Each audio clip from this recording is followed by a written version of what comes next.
নমস্কার, আমি রাজীব চক্রবর্তী। আপনারা দেখছেন আপনাদের চ্যানেল অ্যাস্ট্রো রাজীব। এটি মাসিক রাশিফল ফেব্রুয়ারি ২০২৫ কেমন যেতে পারে সে সম্পর্কে থাকছে একটা আগাম আভাস। যারা আজকে প্রথম দেখছেন তাদের স্বাগত জানাচ্ছি। বলবো চ্যানেলটি সাবস্ক্রাইব করে নিতে, কারণ প্রত্যেক মুহূর্তের আপডেট পেতে চ্যানেলটি কিন্তু সাবস্ক্রাইব করে নেওয়া প্রয়োজন।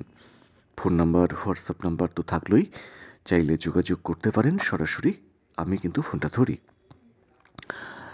আজকের আলোচ্য রাশি এবং লগ্নটি হচ্ছে ধনু।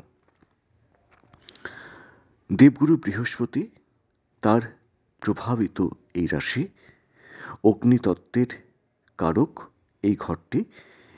এই ধনু রাশি এবং ধনু লগ্নের ফেব্রুয়ারি ২০২৫ কেমন যেতে পারে চলুন শুনে নেই। আমি যদি ধনু রাশি বা ধনু লগ্ন হই তাহলে প্রথমেই বলবো স্বাস্থ্যক্ষেত্রে মোটামুটি সুফল আপনারা আশা করতে পারেন। দীর্ঘদিন ধরেই বিভিন্ন ধনু রাশির বা যাদের ধনু লগ্ন কিছু না কিছু শরীর খারাপ বা কোনো রকম সমস্যা অনেকেই কিন্তু ভুগছিলেন। সকলেই ভুগছিলেন এমন কথা বলবো না, তবে যেহেতু রাশি অধিপতি বক্রী হয়েছিলেন, এক একজনের এক এক দিকে কিন্তু সমস্যা আসছিল। এই মাস থেকে রাশি অধিপতি মার্গী হয়েছেন, ফলে নিজের শরীর স্বাস্থ্যের যে অবস্থা সেটা ডেভেলপমেন্ট হবে। একটা জিনিস একটু মাথায় রাখবেন, চোট আঘাত দুর্ঘটনা থেকে একটু সাবধান থাকতে হবে। একদম সমসপ্তমে আপনাদের দ্বাদশ অধিপতি এবং পঞ্চম অধিপতি মঙ্গল, তিনি কিন্তু একদম সমসপ্তমে অধিষ্ঠান করছেন বক্রী হয়ে, যার সরাসরি দৃষ্টি পড়ছে আপনাদের রাশি তথা লগ্নে। মাথা ঠান্ডা রাখবেন, এই সময় উত্তপ্ত বাক্য বিনিময় থেকে নিজেকে সংযত রাখবেন। এই সময় কিন্তু চটচট করে মাথা গরম হয়ে যাওয়ার একটা টেন্ডেন্সি আসতেই পারে। ধনু রাশি বা ধনু লগ্নের যাদের মায়েরা বা মাতৃস্থানীয়রা কোনোভাবে অসুস্থ ছিলেন বা ভুগছিলেন, তারা সুস্থতার দিকে যাবেন। কোনো কোনো ক্ষেত্রে বাবার একটু শরীর স্বাস্থ্যের দিক থেকে সমস্যা আসতে পারে, কারো কারো ক্ষেত্রে, সকলের নয়। এই সময় মা এবং বাবার মধ্যে বিলাসিতা বা শখ শৌখিনতা এগুলো একটু বাড়তে পারে, একটু মেলোডিয়াস মিউজিক শোনার প্রবণতা আসতে পারে। তো সেগুলো আসুক, তা সেটা নিয়ে কোনো আপত্তি কিছু নেই, সেগুলো তো আসতেই পারে। তবে শরীর স্বাস্থ্যের দিকে আমি বলবো, ধনুর সন্তান এদের শরীর স্বাস্থ্য কিন্তু ভোগাতে পারে, সেই দিকে একটু নজর দেওয়ার প্রয়োজন থাকছে। মোস্ট ভাইটাল পার্ট অর্থ। দেখুন, জীবনে অর্থ ছাড়া সবই তো অনর্থ, আবার অর্থের জন্যেও সব অনর্থ, তাই না? তো এই অত্যন্ত ভাইটাল যে পার্ট, সেটা কেমন যেতে পারে ফেব্রুয়ারি মাসে। প্রথমেই বলবো, ধনু রাশির আর্থিক যে ক্রাইসিস সেটা কিছুটা কমবে। সবটাই যে কমবে এমন কথা বলা যাচ্ছে না, কিন্তু একেবারে হাত যে ড্রাই থাকা সেটা ডেফিনেটলি থাকবে না। কিছুটা দেখবেন অর্থ হাতে থাকছে। দেবগুরু বৃহস্পতির দৃষ্টি আপনাদের ধনস্থানে থাকবে, ফলে ডেফিনেটলি আপনাদের হাতে কিছু না কিছু অর্থ থাকছে। সর্বোপরি আয় লাভ সাফল্যের অধিপতি শুক্রদেব, তিনি কিন্তু সারা মাস তুঙ্গ অবস্থানে থাকছেন, ফলে এই মাসে আপনাদের আয় বাড়ার একটা সম্ভাবনা থাকছে সম্ভব ক্ষেত্রে, এবং সাফল্য বাড়তে চলেছে। যারা কালচারাল লাইনে আছেন তাদের ক্ষেত্রে কিন্তু এই এই যে সফলতা সেটা কিন্তু বাড়বে। তাহলে কি বাড়লো? আয় লাভ সাফল্যের ক্ষেত্রটা মজবুত থাকলো। এবার আয় আসে কোথা থেকে? নয় চাকরি, নয় ব্যবসা, নয় সেলফ প্রফেশন। সেলফ প্রফেশনের ক্ষেত্রটা খুব ভালো যে এমন কথাও বলতে পারছি না, পঞ্চমপতি, দ্বাদশপতি, তিনি সমসপ্তমে অধিষ্ঠান করছেন বক্রী হয়ে।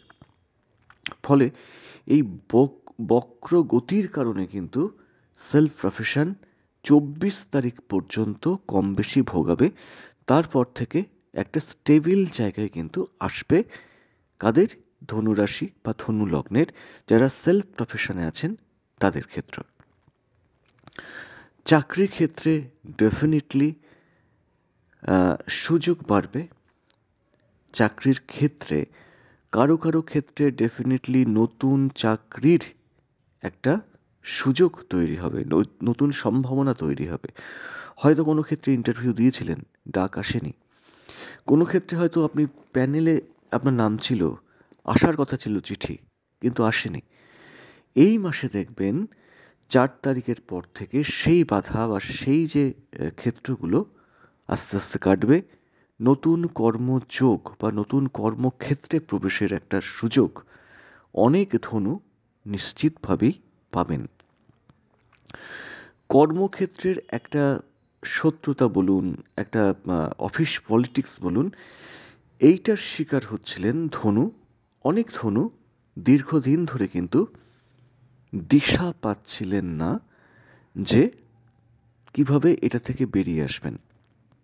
প্রথমেই বলবো, এই মাসে কিছুটা হলেও কিন্তু কর্মক্ষেত্রের পরিস্থিতি আপনার ফেভারে থাকবে বা অনুকূলে থাকবে।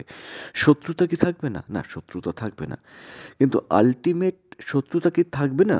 শত্রুতা থাকবে। কিন্তু আল্টিমেট জয়, আল্টিমেট হাসি, সেটা কিন্তু আপনারাই হাসবেন। শত্রুদের কাজ হচ্ছে একটু কাটি মারা, তারা কাটি মারবে, কিন্তু দেখবেন কাটিগুলো ভেঙে যাচ্ছে। তো এই হচ্ছে মোটামুটি কর্মের ক্ষেত্রের বা কর্মস্থানের অবস্থান। আমি বলবো ব্যবসা ক্ষেত্র তুলনামূলকভাবে কিন্তু নজর রাখার প্রয়োজন থাকছে এই মাসটা। সপ্তমপদী তিনি তৃতীয় অবস্থান করবেন, তারপরে তিনি চলে যাবেন চতুর্থে এবং সেখানে গিয়ে তিনি নিচস্থ অবস্থানে অবস্থান করবেন। যদিও সেখানে তুঙ্গি শুক্র অবস্থান করবেন, ফলত এই বুধের যে অবস্থান, নীচ অবস্থান, সেটা নীচ ভঙ্গ কিন্তু হয়ে যাবে। তো মোটামুটিভাবে মাসের দ্বিতীয় ভাগ থেকে ব্যবসার ক্ষেত্রে কিছুটা ডেভেলপমেন্ট ডেফিনেটলি আসবে। দেখবেন ঝিমিয়ে থাকা যে ব্যবসা, সেটা কিছুটা হঠাৎই যেন গতি পাচ্ছে। যারা কাপড়ের ব্যবসা করেন, শৌখিন দ্রব্যের ব্যবসা করেন, যারা ধরুন নার্সিংহোমের ব্যবসা বা চিকিৎসার ব্যবসার সঙ্গে জড়িত, তাদের একটা ডেভেলপমেন্ট অতি অবশ্যই আসবে। যারা ফাস্ট ফুডের দোকান আছে বা মশলা বিক্রি করেন, স্পাইসি ফুড বিক্রি করেন, তাদের ক্ষেত্রেও একটা গতি আসার সম্ভাবনা ডেফিনেটলি থাকছে। তবে আমরা করি কি জানেন তো, যখন এই ব্যবসাটা একটু রানিং হয়ে গেল, তখন 4টি জিনিসপত্র এনে আমরা স্টক করে ফেলি। এই স্টকটা কিন্তু করবেন না। যখন যেরকম যেরকম অর্ডার আসছে বা যেরকম যেরকম ব্যবসাটা চলছে, সেই বুঝে মালপত্র স্টক করুন। তার বেশি কিন্তু বাড়াবাড়ি রকমের স্টক করলে মুশকিল হয়ে যাবে। চলে আসব সম্পর্ক ক্ষেত্র। প্রথমেই বলি, পঞ্চম ক্ষেত্র, পঞ্চম অধিপতি তিনি বক্রী, সপ্তমে। প্রেম ক্ষেত্র কিন্তু ভোগাতে চলেছে ধনুরাশি বা বিশেষত ধনু লগ্নের জাতক জাতিকাদের। সপ্তম ক্ষেত্রে মঙ্গল, তাতে আবার বক্রী। দ্বাদশপতি তিনি সপ্তমে, পঞ্চমপতি তিনি সপ্তমে এবং বক্রী। এবং সপ্তমে মঙ্গল একটা মাঙ্গলিক ক্ষেত্র কিন্তু প্রস্তুত করে রেখেছে। দ্বিতীয় প্রথমাংশে রবি এবং তারপরে তৃতীয় অবশ্য রবি চলে যাবেন। তো যাই হোক, সব কিছু মিলিয়ে মিশিয়ে যে হিসেব দেখা যাচ্ছে, বুধ রবিযুক্ত শনিযুক্ত হয়ে থাকছেন, সব কিছু মিলিয়ে মিশিয়ে দেখা যাচ্ছে প্রেমে ভাটা যেমন, তেমন দাম্পত্য ক্ষেত্রেও একটা অসরস হয়ে যাওয়ার সম্ভাবনা থাকছে অন্তত 14 তারিখ পর্যন্ত। কোনো রকম ইগো রিলেটেড ব্যাপার থেকে কিন্তু গণ্ডগোলটা সূচনা হতে পারে। 1, 2 হচ্ছে আত্মীয় স্বজন, শ্বশুরবাড়ির যারা ইনলজ বলুন বা শ্বশুরবাড়ির যারা রিলেটিভ বলুন, তাদের কাছ থেকে কোনো রকম একটা সুব্যবহার হয়তো আপনারা নাও পেতে পারেন, সেদিকটা একটু দেখে চলার প্রয়োজন থাকছে। কোনো রকম গণ্ডগোল বা অশান্তিতে জড়াবেন না। আপনাদের যারা ভাই বা বোন রয়েছে, দাদা দিদির কথা বলছি না, ভাই বা বোন, তাদের সঙ্গে কোনো রকম গণ্ডগোলে কিন্তু জড়াবেন না। বলবো, যারা সম্পত্তি কিনতে চাইছেন, ফ্ল্যাট, জমি, বাড়ি, দেখুন, ভূমির কারক গ্রহই তো মঙ্গল। তিনি বক্রী হয়ে রয়েছেন আপনাদের সমসপ্তমে। আমি বলবো 24শে ফেব্রুয়ারি পর্যন্ত একটু চুপচাপ থাকুন। হ্যাঁ, দেখভাল করতেই পারেন, কথাবার্তা বলতেই পারেন, কিন্তু রেজিস্ট্রেশন বা ফাইনাল কথাবার্তা ডেফিনেটলি 24 তারিখের পরে গিয়ে বলুন। অনেকের এই সময় একটু গাড়ি কিনতে ইচ্ছা করবে, কিনতে পারেন, তবে 24 তারিখের পর। এই কথাগুলো একটু মাথায় রেখে চলবেন। চলে আসবো বিদ্যাক্ষেত্র কেমন। যারা নিম্নবিদ্যার সঙ্গে জড়িত, নিম্নবিদ্যা বলতে উচ্চ মাধ্যমিক পর্যন্ত, এতদিন কোনো না কোনোভাবে কিন্তু আপনারা বাধা বিঘ্নের মধ্যে দিয়ে এগোচ্ছিলেন, পড়ছিলেন, মনে থাকছিল না, কোনো রকম পারিপার্শ্বিক ক্ষেত্র হয়তো ঠিকঠাক ছিল না, পড়ায় মনোযোগ বসছিল না, এই ব্যাপারগুলো কাটছে এবং এই ক্ষেত্রে আপনারা সুফল পাবেন। কিন্তু যারা উচ্চবিদ্যার সঙ্গে জড়িত, তাদের ক্ষেত্রে কিন্তু একটু প্রবলেম দেখা যাচ্ছে। মেন্টর বা শিক্ষক, এদের সঙ্গে হয়তো কোনো রকম বন্ডিং বা তাদের সঙ্গে কোনো রকম মতানৈক্য এইগুলো তৈরি হওয়ার সম্ভাবনা থাকবে 14 তারিখের পর থেকে। এদিকে খুব সতর্ক থাকার প্রয়োজন থাকছে, যেহেতু একটা বিষযোগ তৈরি হচ্ছে আপনাদের তৃতীয় ক্ষেত্রে, তার সরাসরি ইম্প্যাক্ট কিন্তু পড়ছে নবমে। তো বি কেয়ারফুল। যারা গবেষণাধর্মী কর্মের সঙ্গে জড়িত, দীর্ঘদিন ধরেই কোনো জায়গা থেকে একটা কিন্তু বাধা আপনারা সম্মুখীন হচ্ছেন, কি হচ্ছেন তো কমেন্টসে কিন্তু জানাবেন। গবেষণাধর্মী কাজের এই যে বাধা, এটা কিন্তু কম বেশি আপনাদের ভোগাতে চলেছে এ মাসেও। তবে আমি বলবো সেকেন্ড উইকের পর থেকে এই বাধার প্রাবল্য কিছুটা হয়তো কমবে, কিছুটা কমবে, সম্পূর্ণটা নয়। যাদের ব্যক্তিগত জন্মছক দশা অন্তর্দশা পারমিট করছে বা শুভ গ্রহের দশা চলছে, তারা কিছুটা অগ্রগতি ডেফিনেটলি দেখবেন এই সমস্ত ক্ষেত্রে। এই সময় ধনুরাশি বা ধনু লগ্নের জাতকদের মনের মধ্যে একটা খুশি খুশি ভাব আসবে। একটা তো ডিপ্রেশনে ভুগছিলেন আপনারা, কিছুই ভালো লাগছিল না, কিছুই যেন একটা অস্থির চিত্ততা তৈরি হয়ে গেছিল, সেইটা কমবে। এই সময় গান শোনার একটা মেলোডিয়াস মিউজিক শোনার একটা ইচ্ছা তৈরি হবে। কালচারাল ক্ষেত্রে প্রবেশের একটা মানসিকতা তৈরি হবে, বা যাদের সেই সুযোগটা আসবে, অনেকেই কিন্তু কালচারাল লাইনে প্রবেশ করার সুযোগ পাবেন এই সময়টাতে, ফেব্রুয়ারি মাসে। সারা মাসেই শুক্র এবং রাহু থাকছেন আপনাদের চতুর্থে, তার সরাসরি দৃষ্টি থাকছে আপনাদের কর্মক্ষেত্রের উপরে, তার দৃষ্টি থাকছে অর্থাৎ দশম ঘরে। তো কোনো কালচারাল ক্ষেত্রে অগ্রগতির সুবর্ণ সুযোগ কিন্তু এই সময় মেলার সম্ভাবনা থাকছে। শুধু বলবো মাথাটা ঠান্ডা ঠান্ডা রাখুন। আইন, আদালত, কোর্ট কাছারি একটু সামলে। যারা বাড়ি ভাড়া দেন বা ভাড়াটিয়া, সময়টা নেহাত মন্দ নয়, তবে হঠাৎ কোনো রকম গণ্ডগোলের মধ্যে জড়াবেন না। হঠাৎ মাথা গরম হয়ে গেল, কিছু একটা বললেন, তার থেকে গণ্ডগোল। তো যাই হোক, এটা আলোচনায় মেটান, সব মিটে যাবে, ঠিকঠাকই থাকবে আশা করা যাচ্ছে।